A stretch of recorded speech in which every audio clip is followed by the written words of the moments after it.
Even in his wildest dreams, it's hard to imagine Ja Morant saw this coming.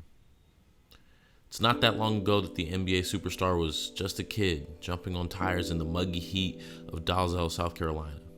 Relegated to JV in his freshman season, unranked by any national recruiting services, a virtual unknown discovered by a coach in the back gym of an AAU tournament. Fast forward a few years, and Ja Morant is an international star and a budding cultural icon.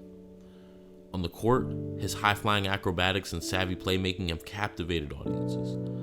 Equally, if not more compelling, however, has been the person that Ja Morant has shown himself to be outside of basketball. Morant is the quintessential Southern black boy. The dreadlocks, the drawl, the mellow demeanor. You can hear it in the way his words flow together when he speaks. See it in the white tees and the tight jeans he wears. Feel it in the way he presents to the world, from Dalzell to Murray State to Memphis, Tennessee. Everything about Ja Morant screams black man from the South. When Morant made it big, he didn't ditch these cornerstones of his character. Rather, the more the spotlight shined on him, the more he leaned into these things, and we applauded him for it.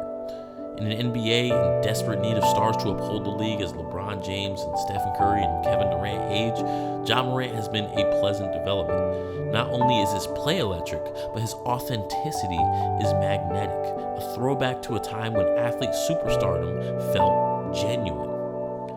Despite his wishes to become a billionaire by the age of 30, Ja Morant does not come across as some sort of business mogul. He feels like one of us, a black kid from the backcountry who made it and is now living the life that most all of us would pursue if given the opportunity. Rubbing shoulders with Southern rappers like Lil Baby and Moneybagg Yo, rocking the iced out chain in the grills, bringing his people along with him, showing his friends and family a life that they'd never known. For black folks from the South, particularly those of us in Gen Z, this was it. A superstar that had mastered the cool pose that actually represented us. If you know, you know. And if you don't, hell, maybe if you look long enough, you can find out.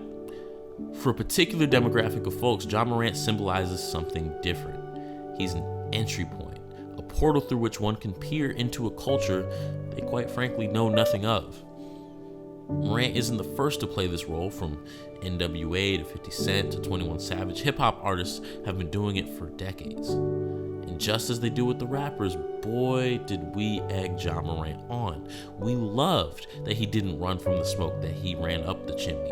We loved that he was proximate to some of the South's biggest artists. We loved that his family and friends would talk trash courtside at Grizzlies games. We loved these things about Ja, that he acted the part.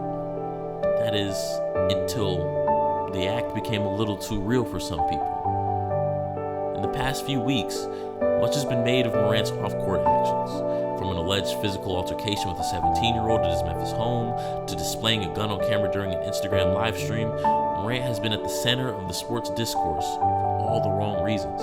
But, and this isn't to excuse a pattern of decision-making that could prove harmful to Morant, the way we've treated and consumed Ja deserves to be interrogated. The reality is, with Ja Morant and other celebrities who embody Southern black culture, people want a kayfabe. That is to say, they desire proximity to a reality that they don't perceive to actually exist. They want to monetize the aspects of the culture that they believe to be cool and leave behind the characteristics that make them uncomfortable. For people like Ja, however, it can never be that simple.